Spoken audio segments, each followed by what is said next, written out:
guys, இது SBI clerk last minute tips video தான். So கண்டிப்பாக நல்லபடியாக படிச்சிருப்பீங்க. இந்த வருஷத்தோட ஒரு பெரிய எக்ஸாம் இது SBI கிளர்க்குன்றது. ஸோ இந்த எக்ஸாம் உங்களுக்கு நல்லபடியாக அமையும் என்னுடைய ப்ரேயர்ஸ் அண்ட் விஷஸ் மக்களே. ஸோ கண்டிப்பாக நீங்கள் நினச்ச போஸ்டிங் போகிறதுக்கு என்னுடைய வாழ்த்துக்கள். ஸோ மக்களே, ஃபஸ்ட்டு பார்த்தீங்க அப்படின்னா சொல்ல வந்த விஷயம், IBPS கிளர்க் மாதிரியோ PO மாதிரியோ திடீர்னு ஃப்ளக்சுவேட் ஆகுறது கட் ஆஃப்லாம் வந்து SBI கிளர்க் இது வரைக்கும் வந்தது கிடையாது. பிகாஸ் அவங்க பொறுத்த வரைக்கும் அது 60லேருந்து 65 ரேஞ்சில் தான் மெயின்டைன் பண்ணுறாங்க. கண்டிப்பாக அப்போ இந்த வருஷமும் அதே தான் நம்ம எக்ஸ்பெக்ட் பண்ணலாம். ஏன்னா IBPS கிளர்க்கோ POலாம் திடீர்னு பார்த்தீங்கன்னா கட் ஆஃப் திடீர்னு எகிரும். ஸோ இந்த மாதிரி இருக்கும். பட் இது பொறுத்த வரைக்கும் SBI கிளர்க் அந்த ஸ்டாண்டர்ட் மெயின்டைன் பண்ணிட்டே தான் வர்றாங்க. ஸோ அதனால நம்ம மெயினாக ஃபோக்கஸ் பண்ண வேண்டியது அக்யூரசி. ஸோ இங்கிலீஷ் பொறுத்த வரைக்கும் நான் ஃபர்ஸ்ட் சொல்கிறேன். ஸோ இங்கிலீஷ் பொறுத்த வரைக்கும் பார்த்தீங்க அப்படின்னா நீங்கள் எந்த செக்ஷன்னாலும் உள்ளே போகிறீங்க அப்படின்னா ஒரு 4 கொஸ்டின்னா தள்ளி போய் பாருங்க.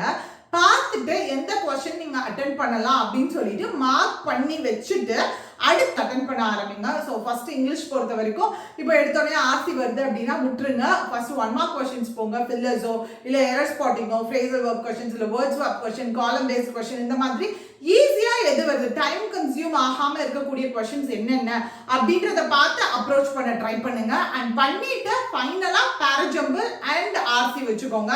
இன்கேஸ் பேராஜம்பிள்ல இடையில உங்களுக்கு கொஞ்சம் டவுட்டா இருக்கு அப்படின்ற மாதிரி இருந்துச்சுன்னா ஃபர்ஸ்ட் ஸ்டேட்மெண்ட் தெரியுது, லாஸ்ட் ஸ்டேட்மெண்ட் தெரியுது. ஸோ எந்த ஸ்டேட்மெண்ட் வந்து உங்களுக்கு பக்காவா 100% தெரியுதோ அதை மட்டும் அட்டென்ட் பண்ணுங்க. அண்ட் அதே மாதிரி RC லாஸ்ட் அட்டென்ட் பண்றப்போ உங்களுக்கு டைம் இல்லை, ஒரு 2 நிமிஷம் 3 நிமிஷம் அப்படிதான் இருக்கு அப்படின்னா அதுல இருக்க சினோனிம் ஆன்டோனிம் போய் பாருங்க. ஃப்ரேசல் ஒர்க் கொஸ்டின்ஸ் ஏதாவது இருக்கான்னு பாருங்க.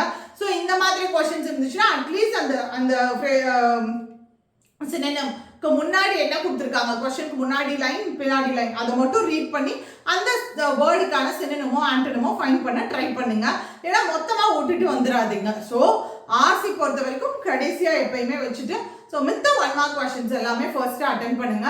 அண்ட் அதே மாதிரி ஆப்டியாக இருக்கட்டும், ரீசனிங்காக இருக்கட்டும், ஃபர்ஸ்ட்டு ஓவராலாக வந்து கொஸ்டினை பார்த்துட்டு எதாவது அட்டென்ட் பண்ண போகிறோன்னு சொல்லிட்டு மார்க் பண்ணி வச்சுட்டு அட்டென்ட் பண்ணிட்டு லாஸ்ட்டாக உங்களுக்கு கொஞ்சம் கன்ஃபியூசிங்காக இருக்க கொஸ்டின்ஸ் எல்லாம் அட்டென்ட் பண்ணுங்க. ஸோ கண்டிப்பாக அப்படி நீங்கள் பண்ணுறப்போ உங்களுக்கு மார்க் பூஸ்டப் ஆகும்.